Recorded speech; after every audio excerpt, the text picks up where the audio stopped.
Hi, and welcome to Skincare by Sydney. I'm Sydney. I'm a dermatology PA and your guide to skincare. So today we're going to talk about retinoids. This is one of the most important skincare ingredients to get on your skin as long as you're not pregnant or breastfeeding. So retinoids are truly for everyone. We use them in acne because they help decrease oil production, and then we also use them for anti-aging reasons. They are the best anti-aging cream that you can put on your face. And the way that they work is they bring new skin cells to the surface. So it's also a step in the routine that really has to be applied correctly.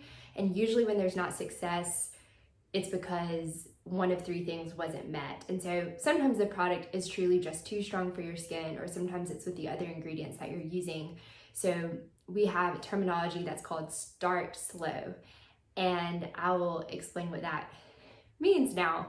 So when we add these into our routine, we do expect for there to be some dryness and flaking, because remember, they're bringing new skin cells to the surface.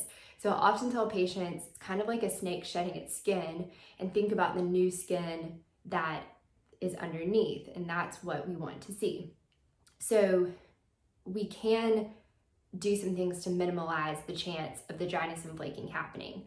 So first of all, we want to make sure that we're applying the correct amount. And typically it means an English pea size amount to the tip of the finger. A fun fact is that this is called one fingertip unit. Your index finger, the end to the first joint. And if you do a thin layer over that area, which would equal about an English pea size amount, it should cover the same surface area as your entire hand. Most of our hands are proportional to the size of our face. So that's helpful when applying any cream to your body, and so we use that a lot with prescriptions. But English pea size amount, or sometimes you'll hear chocolate chip size amount, to the tip of the finger. You dab in 4 places and then you rub it in. A retinoid actually treats beyond where you apply it, so it doesn't feel like you're putting it all over your skin, and that is okay because it will treat beyond there. Particularly around the eyes and the nasal crease right here, that's where we'll see a lot of issues with dryness and flaking. So the second thing is we want to make sure that we're not applying it too often. You want to apply it on day 1 and then repeat on day 4, and then you can gradually increase from there. The goal is to apply a retinoid at least 4 to 5 nights per week so that we get the benefit, whether it's decreased oil production or if we're looking for some of the long-term like anti-aging, radiant skin side effects. So it's also very important to moisturize. I tell patients all the time that our skin can tolerate a lot as long as we are showing it some love and hydrating. So the goal is to apply the retinoid first and then apply the moisturizer. But sometimes at first you can actually apply the moisturizer before the retinoid, and then you can even make a retinoid sandwich and do moisturizer, retinoid, moisturizer. And then a lot of times I'll just tell people to mix the retinoid and the moisturizer before they put it on their skin. So I also often say, please listen to your skin. It's telling you what it needs. If it feels dry and tight, or if it's stinging or burning, then obviously you need to skip the active ingredient steps and continue on. So the toner step, some cleansers, anything that has active ingredients in it, which other ones besides retinoids will be like our AHA BAHAs, the AHA, BHA, glycolic acid, salicylic acid. So sometimes we'll skip those, or we won't do them the day before or after that we've used the retinoid. So again, very important to listen to your skin. And then with time, what's really cool is you'll see that your skin can tolerate these more and more. And that's how the skin is kind of like a muscle, where at first you might get some dryness and flaking with just twice per week, and then your skin will actually get stronger and healthier with all of these skincare products. So you can also use a retinoid as spot treatment, and it works really well that way, but we really benefit from using it all over our skin. Now let's talk a little bit about products and the difference in what you're gonna see in these skincare products that advertise that they're retinols. So retinoid is like the header of this category. And then there are 3 main ingredients that you're gonna find in products. Retinol that ends in OL has to be converted to retinal or retinaldehyde. It ends in AL. And then that is converted to retinoic acid, which is the active form and how our skin uses it. So retinols and retinols aren't going to be as strong as retinoic acid, which is great because some people actually don't need retinoic acid because their skin can't tolerate it. Typically more like sensitive dry skin types. The other thing that's nice is we can use the retinols and the retinol products on the in-between nights. So sometimes people can tolerate a retinoic acid maybe like 2 or 3 times a week, but then they can just kind of add in this other product other nights. So stronger is not always better. We really want to find the one that's appropriate for your skin, and this has a lot to do with the other skincare products that you're using as well. So particularly that you're moisturizing enough and that your toner and sometimes cleanser aren't also doing a lot of exfoliating on top of this. So let's start with retinoic acid. This is traditionally your prescription products. There's only one product that you can get at the drugstore that's retinoic acid.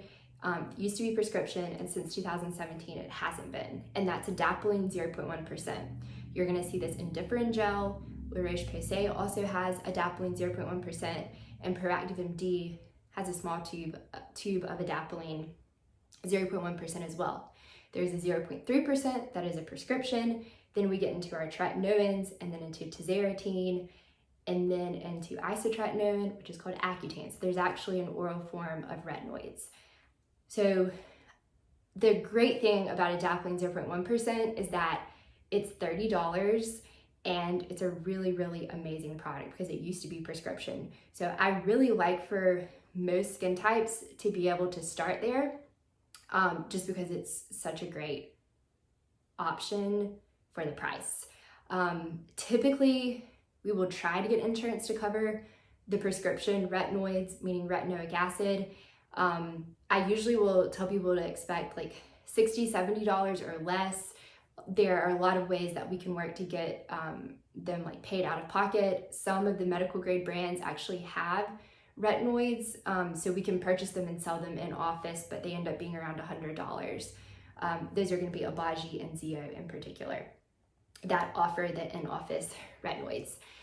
So let's work backwards. So then there's retinaldehyde, which is where pretty much everyone can start with retinol or retinaldehyde and then retinol. So there's a product called Obagi Red Advance that is truly amazing, and it is a place that every single person can start incorporating a retinoid. It costs $127, and so you can see why I'm like, if you can tolerate Differin, it's a great place to start because technically it's stronger, but that's not always good for everyone. So Obagi Red Advance is just an amazing product, truly one of a kind. So working backwards, then we get into retinol ending in OL. So this is, anything that ends in OL is actually an alcohol form of a certain type of, I guess you could say, molecule. But retinol is what you're gonna see kind of everywhere. So sometimes retinol becomes synonymous with retinoid, but retinol has to have 2 conversions to get to the retinoic acid. You'll see retinol at the drugstore, and also in Zio has retinols, SkinCeuticals has retinols, but typically at the drugstore, I recommend mostly CeraVe and Neutrogena just because of the brands and the trust that we have in them, but there are so many retinols that you can find. The thing is that you need a retinol that the actual product is, the medicine is the retinol. You'll see retinol mixed in with moisturizers, and sometimes you'll even see it in sunscreens, which we use retinoids at night because they make you more sensitive to the sun, but sometimes retinol is in products just to help them penetrate a little bit deeper, so you're not getting the true like retinoid effect from them. So it can be very confusing to understand retinols at the drugstore. I mean, honestly, even for me, I'm a lot more familiar with the prescription ones, but I've tried some of the retinol skincare products, and so CeraVe and Neutrogena are where I typically will recommend people go for that.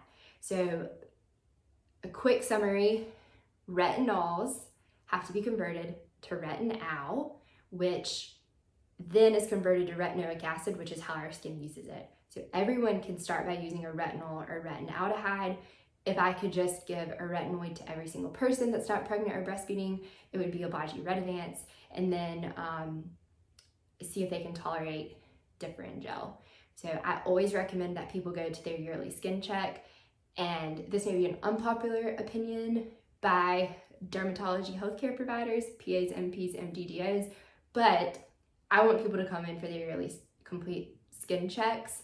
And I try to encourage people by doing that, by saying, hey, like, we can do a little something extra, you know, cut off a skin tag, spray a skin tag, spray something that's been bothering you, or give you a retinoid prescription. So if that helps you get them for your yearly skin check, then, you know, after you've incorporated some of these over-the-counter retinoids into your skincare routine, particularly if you're able to use different 4 to 5 nights per week, then go to your yearly skin check and you can ask for a retinoid prescription. And that information is helpful in knowing which prescription retinoid we need to prescribe for you based off what you can tolerate or have been tolerating over the counter.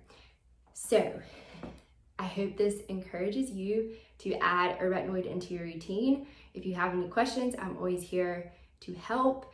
And just a reminder that a retinoid, vitamin C, and sunscreen are the 3 products that everybody needs to add into their routine, really if you're 25 to 30 plus. So thank you so much for watching. If you made it this far, I appreciate it. And I hope you subscribe so that you can see more videos like this. And remember, I'm always here for you. Thank you so much.